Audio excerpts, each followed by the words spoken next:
Your brain is lying to you every single time you feel stressed and reach for your wallet. There is a hidden chemical reaction happening inside your skull right now that is designed to make you spend money you don't even want to spend. This is why you spend money when you're stressed, and it has nothing to do with willpower. Scientists found a direct link between cortisol, the stress hormone, and your spending habits. And once you see it, you cannot unsee it.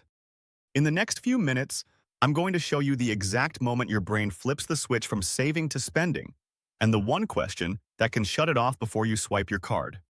If you've ever stood in a checkout line stressed out and bought something you didn't plan on buying, this video is about to explain exactly what just happened to you. Stick around, because the third trigger on this list is the one almost nobody talks about, and it might be running your bank account right now. By the end of this video, you're going to look at your last 3 purchases completely differently. Before we get into it, hit subscribe so you don't miss the rest of this series on the psychology of money. We're breaking down exactly why your brain works against your bank account. So let's talk about why you spend money when you're stressed, because the answer is more physical than emotional. Your body doesn't know the difference between a tiger chasing you and a stressful email from your boss. Either way, it dumps cortisol into your bloodstream, and cortisol is wired for one job: get you relief fast. For our ancestors, relief meant food or safety. For us, relief means a shopping cart, a food delivery app, or an add to cart button. This is stress spending, and it is one of the most common forms of emotional spending in modern life. And the wild part is, it works in the moment, which is exactly why it keeps happening. The science of stress spending. Let's start with what's actually happening inside your brain during stress shopping. When cortisol spikes, it doesn't just raise your heart rate, it also hijacks the part of your brain responsible for long-term decision-making. That means the rationale, "Do I really need this?" voice in your head gets quieter, while the emotional, "I want to feel better right now" voice gets louder. At the same time, spending money releases dopamine, the same chemical involved in nearly every addictive behavior. So you get a stress spike, followed by a dopamine reward, and your brain quietly files that away as a solution worth repeating. This is the basic loop behind emotional spending triggers, and it's the same loop whether you're buying shoes, ordering takeout, or doom-scrolling a sale. Psychologists have actually built a tool to measure this exact behavior called the Shopping to Soothe Affective State Scale, which tracks how often people use spending specifically to manage negative emotions. The existence of an actual clinical scale for this should tell you something important. This isn't a personal flaw, it's a documented, studied pattern of human behavior. If that sounds like you, you are not broken, and you are not bad with money. You are running a very normal, very human stress response. The 3 stress spending triggers. Let's break down the 3 most common situations that lead to stress-induced spending. Trigger number 1 is loss of control.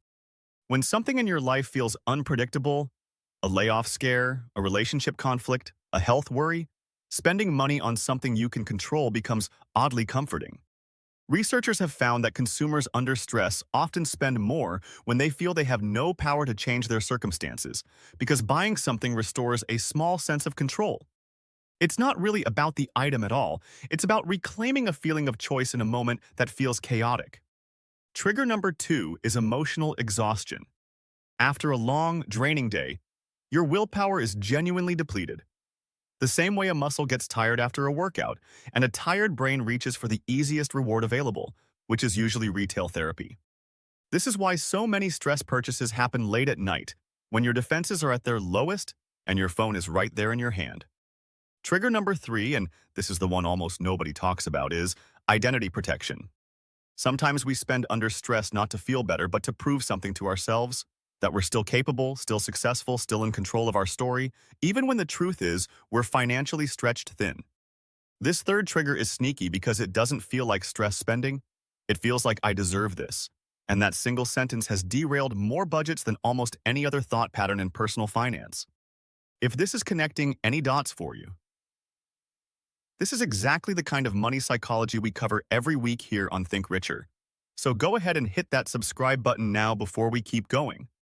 Why this costs you more than money. Stress spending doesn't just hurt your bank account, it actually creates more stress. You spend to relieve stress, the bill arrives, and now you have financial anxiety stacked on top of whatever stress triggered the spending in the first place. This is the stress spending spiral, and it's one of the most overlooked patterns in personal finance because it hides behind small, harmless purchases instead of one big mistake. $5 here, $20 there, a subscription you forgot about, a late-night order you don't remember ordering. None of it feels dangerous in the moment, but it compounds the same way debt compounds. And because each individual purchase feels so small, most people never connect the dots between their stress levels and their bank balance. Understanding this pattern is genuinely one of the most useful pieces of financial wellness knowledge you can have, because spending psychology explains more of your bank balance than your income ever will. How to actually stop stress spending. So here's how to stop emotional spending without white-knuckling your way through every stressful day for the rest of your life. Step 1. Name it in the moment. The instant you feel that urge to buy something after a stressful event, literally say to yourself, "This is stress spending, not a real need," because naming the pattern interrupts the automatic loop. This sounds simple, but the act of naming it pulls the decision out of your emotional brain and back into your rational brain, even just for a few seconds. Step 2. Install a 24-hour buffer. Don't ban yourself from ever buying things you want, just delay the purchase by a full day, because most stress-driven purchases lose their pull once the cortisol spike fades. You'll be surprised how often that item sitting in your cart simply stops mattering by the next afternoon. Step 3. Replace the chemical, not the behavior. Since the real goal is a dopamine hit, find a free or cheap replacement that gives you a similar lift. A walk, a workout, calling a friend. Because you're not fighting your brain, you're redirecting it. Step 4. Separate stressed me from budgeting me. Set your savings and bill payments on autopilot before stress ever has a chance to touch that money. Because the version of you making decisions during a stress spike should never have easy access to your full financial picture. This is exactly the kind of system building most personal finance advice skips, because most advice focuses on the math, when the real battle is the psychology of spending.